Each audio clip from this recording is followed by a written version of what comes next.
नमस्कार। चलिए आज भारत की सबसे बड़ी IT company Tata consultancy services यानी कि टीसीएस के फाइनेंशियल प्रोफाइल का एक कॉर्पोरेट एक्सरे करते हैं। हम सीधे आंकड़ों में उतरेंगे और समझने की कोशिश करेंगे कि ये नंबर्स हमें इस कंपनी के बारे में क्या कहानी बताते हैं। स्क्रीन पर ये जो नंबर दिख रहा है ना, ये टीसीएस का मार्केट कैपिटलाइजेशन है। 10 लाख करोड़ रुपए से भी ज्यादा। अब इसे ठीक से समझने के लिए जरा सोचिए, ये रकम भारत के कई छोटे राज्यों की कुल जीडीपी से भी ज्यादा है। तो ये सिर्फ एक नंबर नहीं है, ये बाजार में टीसीएस के विशाल आकार और उसके दबदबे का एक पक्का सबूत है। लेकिन सवाल ये उठता है कि कोई भी कंपनी इतनी बड़ी बनती कैसे है। देखिए, ये सिर्फ एक नंबर की बात नहीं है। इसके पीछे एक पूरा बिजनेस मॉडल, एक सोची समझी स्ट्रैटेजी और जबरदस्त फाइनेंशियल परफॉर्मेंस की कहानी छिपी होती है। तो आइए इसी कहानी को एक एक करके परत दर परत खोलते हैं। तो सबसे पहले चलिए पर्दे के पीछे झांकते हैं और इस टेक टाइटन से मिलते हैं। आखिर ये टीसीएस है क्या, और ये टेक्नोलॉजी की दुनिया में इतनी बड़ी ताकत बनी कैसे? टीसीएस, जैसा कि हम जानते हैं, टाटा ग्रुप का एक बहुत ही मजबूत स्तंभ है। पिछले 50 सालों से भी ज्यादा समय से ये दुनिया भर की बड़ी बड़ी कंपनियों को आईटी सर्विसेज, कंसल्टिंग और बिजनेस सॉल्यूशंस दे रही है।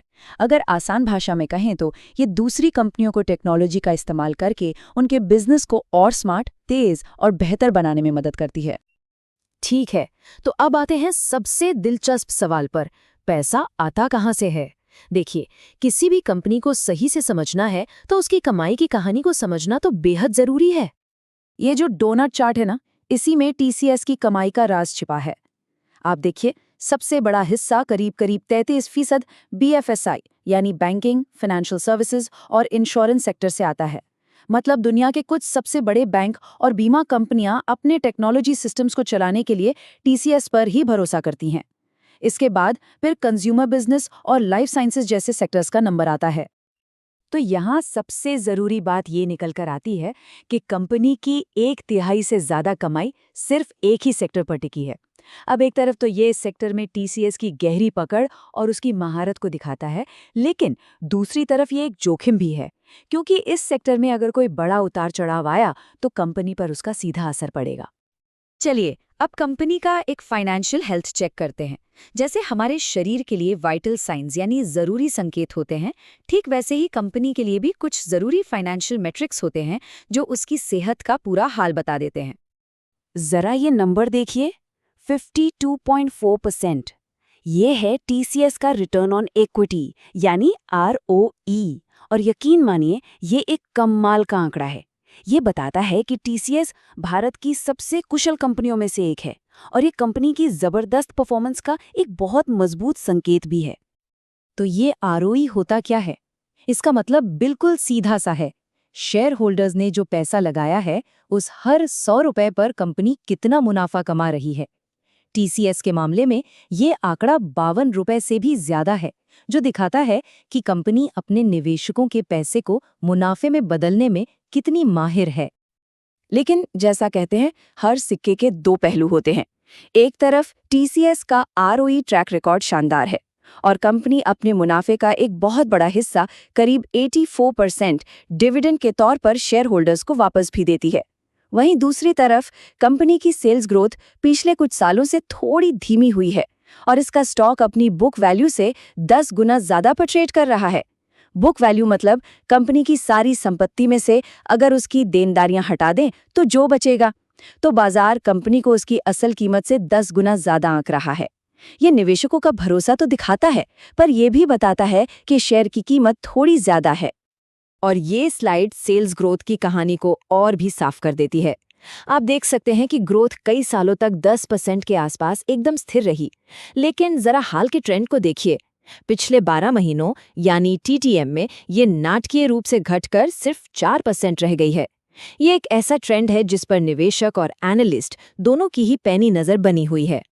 किसी भी कंपनी का सही मूल्यांकन उसके कॉम्पिटिटर्स से तुलना किए बिना अधूरा ही रहता है। तो चलिए देखते हैं कि आईटी के इस मैदान में बाकी दिग्गजों के सामने टीसीएस आखिर कहाँ खड़ी है। इस टेबल में टीसीएस की सीधी टक्कर इन्फोसिस और एचसीएल टेक से हो रही है। मार्केट कैप के मामले में तो टीसीएस अपने सबसे करीबी कॉम्पिटिटर इन्फोसिस से लगभग 2 गुनी बड़ी है। साथ ही ROCE यानी रिटर्न ऑन कैपिटल एम्प्लॉयड के मामले में भी TCS 64% के साथ बहुत आगे है। ROCE हमें ये बताता है कि कंपनी अपने सभी संसाधनों का, चाहे वो शेयर होल्डर्स का पैसा हो या फिर कर्ज, कितना बेहतर इस्तेमाल करके रिटर्न कमा रही है। और ये बार चार्ट तो कहानी को और भी ड्रामेटिक बना देता है। TCS इतनी बड़ी है कि इसका 10.7 लाख करोड़ का मार्केट कैप इसके दो सबसे बड़े प्रतिस्पर्धियों इन्फोसिस और HCL टेक के कुल मार्केट कैप से भी ज्यादा है। ये दिखाता है कि IT सेक्टर में TCS का आकार कितना विशाल है। तो इन सभी आंकड़ों और इस पूरे विश्लेषण के बाद आखिरी निष्कर्ष क्या निकलता है? चलिए अब तक की सारी जानकारी को एक साथ समेट कर देखते हैं। तो मोटी मोटी बातें ये हैं, TCS अपने सेक्टर में एक अनडिस्प्यूटेड मार्केट लीडर है। ये शेयर होल्डर्स के फंड्स का इस्तेमाल करके भारी मुनाफा कमाने में बेहद कुशल है। इसकी कमाई ग्लोबल बैंकिंग और फाइनेंस इंडस्ट्री पर बहुत ज्यादा निर्भर करती है, लेकिन इसे धीमी सेल्स ग्रोथ की एक बड़ी चुनौती का सामना भी करना पड़ रहा है। और हाँ, ये लगातार अपने शेयर होल्डर्स को ऊंचे डिविडेंड से पुरस्कृत करती रहती है। अगर एक लाइन में कहना हो तो TCS एक मुनाफे वाला विशालकाय बिजनेस है जो ग्रोथ की चुनौतियों का सामना कर रहा है। ये इसकी मौजूदा स्थिति का बिल्कुल सटीक सारांश है। बुनियाद मजबूत है, लेकिन भविष्य की ग्रोथ पर एक सवालिया निशान लगा हुआ है। तो कुल मिलाकर इस टेक टाइटन के लिए सवाल आज की ताकत का नहीं, बल्कि कल की ग्रोथ की रणनीति का है।